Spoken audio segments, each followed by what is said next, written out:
Hi, I'm YUMIN Primary 6 from YUMIN Primary School.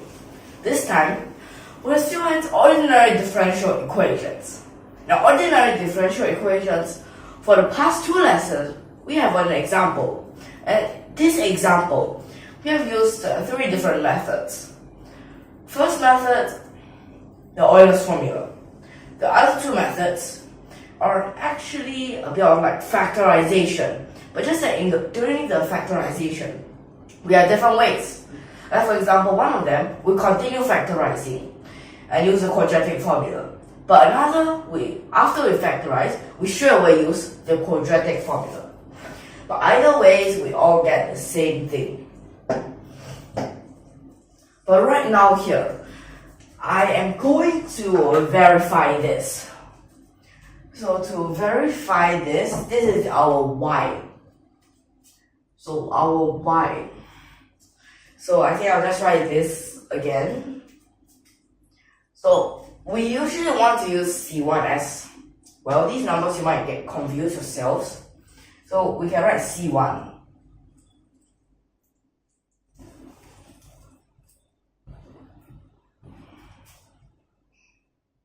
Then C2.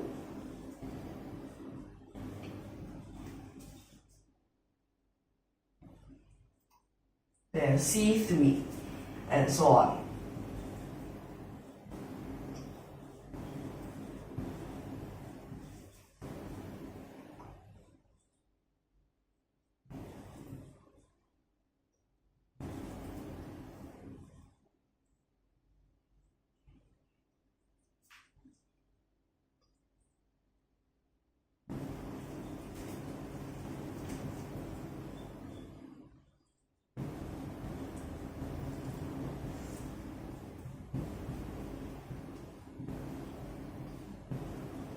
After that, for this part, we're going to straight away find the fixed derivative. Well, this part, let me just erase.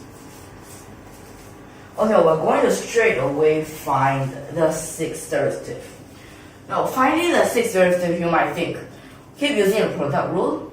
But no, let me just tell you, I'm going to use the Leibniz rule. And let me tell you what it's about. Wait, this is verified.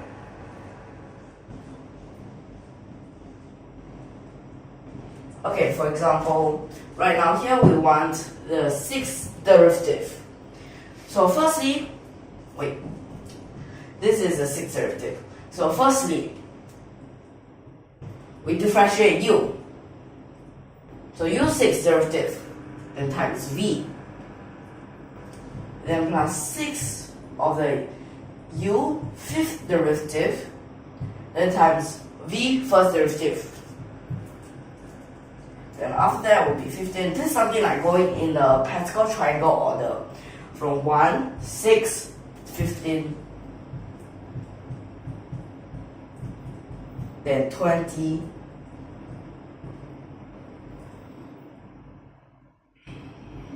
then after that back 15.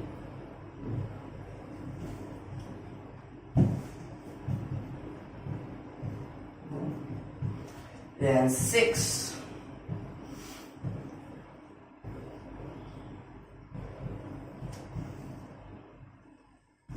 Then 1. Okay, so this is what we are going to use. So for the first part, C1. Now C1, cosine, you differentiate 6 times. After the fourth, they repeat again. So that means it's just like differentiated 2 times. So you get a negative cosine x. But this cos doesn't change.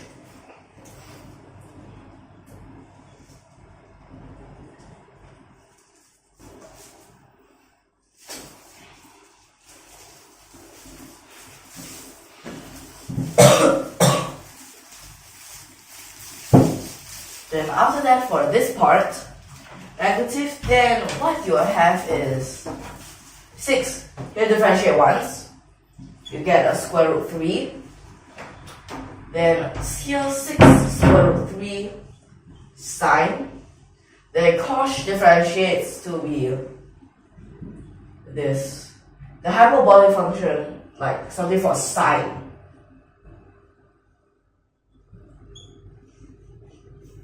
Then after that, here differentiate 6 times 5, then 4.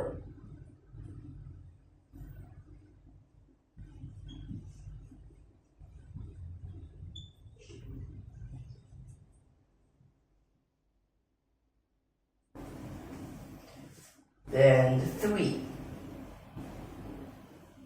So for that at the third, you have 3 square root 3. So 3 square root 3 times 20, 60 of the sine x.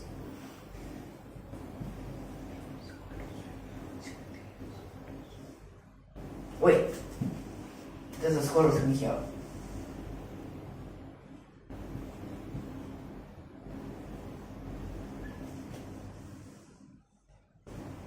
Okay. 3 square root 3, 9.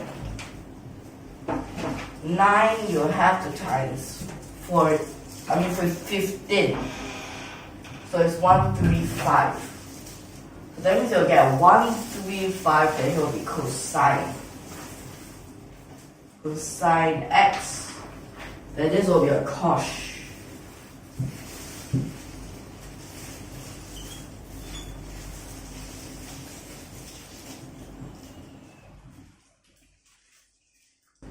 Here is 9.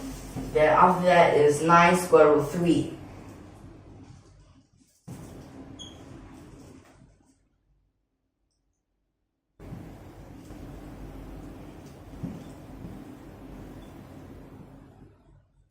Then after that will be 27.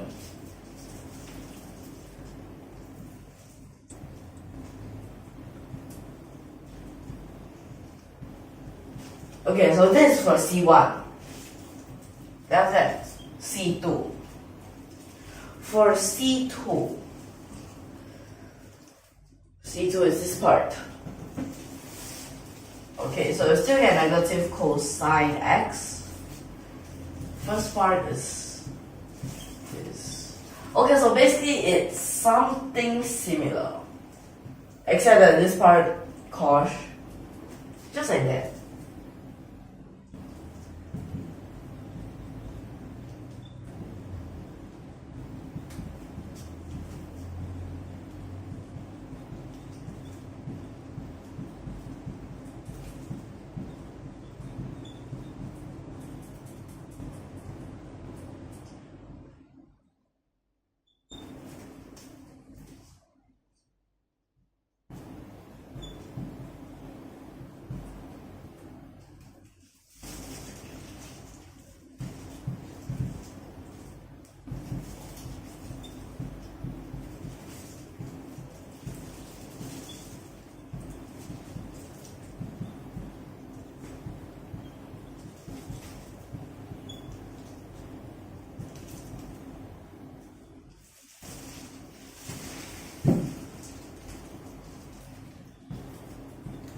Okay, like this.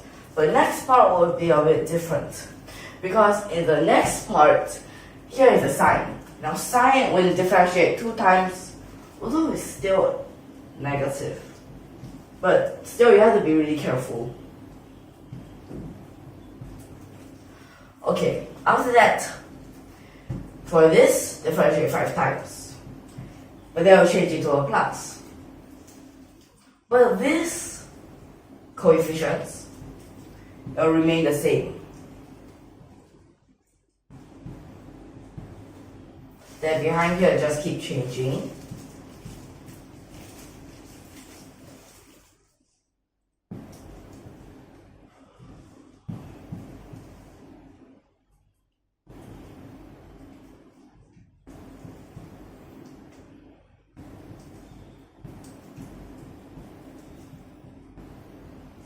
Wait, here need to change.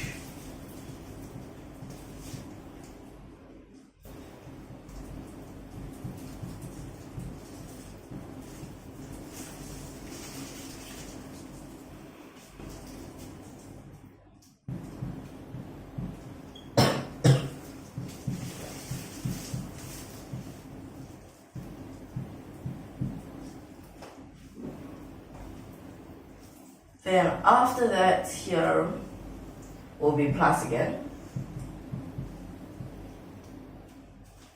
Then cosine and sine.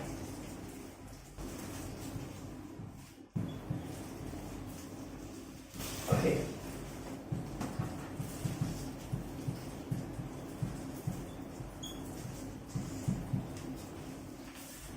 And then next part, C4, will be pretty much similar to this.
Okay, then next will be here, C5.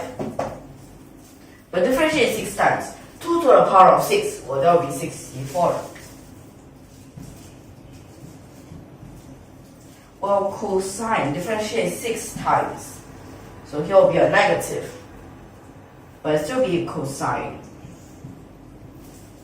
And sine differentiate 6 times, also negative, but it's still sine.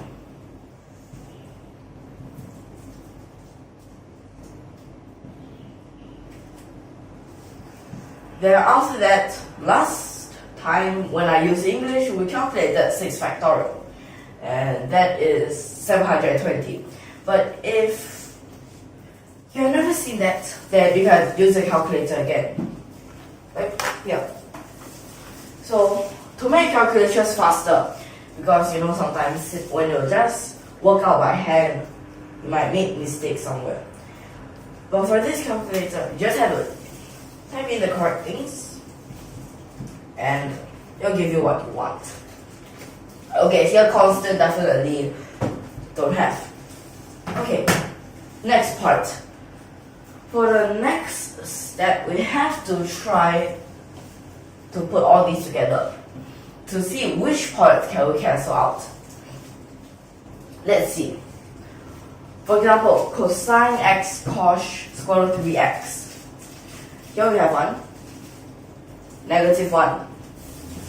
So if you want to write it down,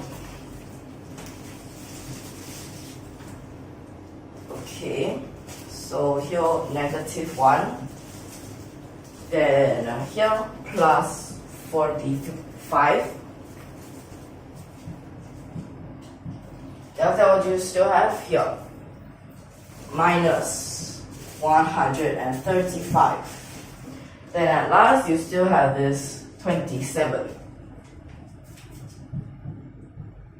So this is C1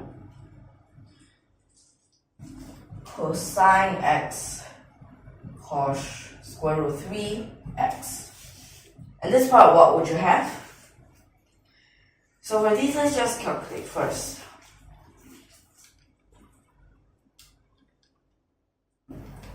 Okay, it seems like therefore here we get negative 64.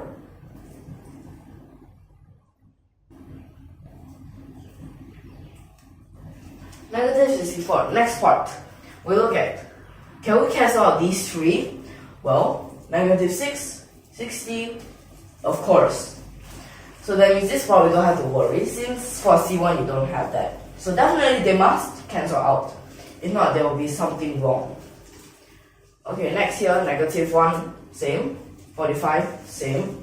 Negative 135, still the same. 27, same. So that means you also have, for this is a negative 64, and this is a C2 cosine x and sine. Next is these three parts. Well, still they cancel out.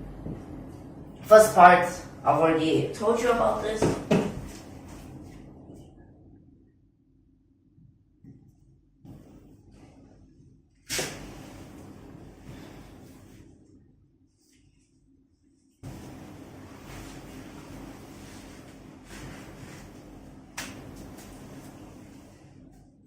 Then after that, this second part, well, negative 1, 45, negative 135, and 27. So basically they're all the same. That means you still have the same coefficient.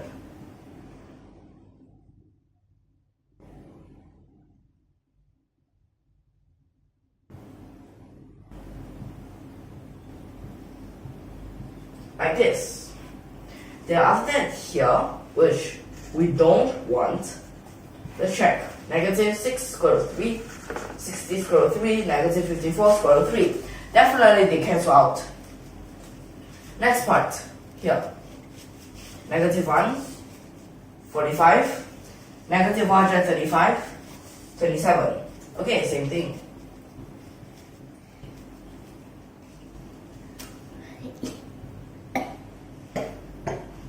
Okay? So then, although they are inversed, but still they cancel out. Then next part here.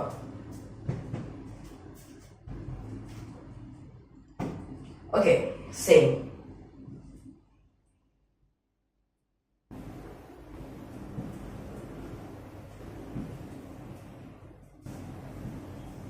Then next for this part, well, they just remain the same.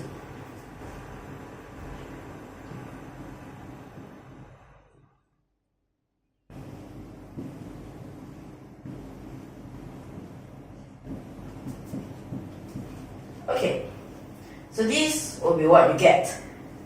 Now that we combine them together, so what happens here? Y 6 derivative, but this is 64y. What would you get?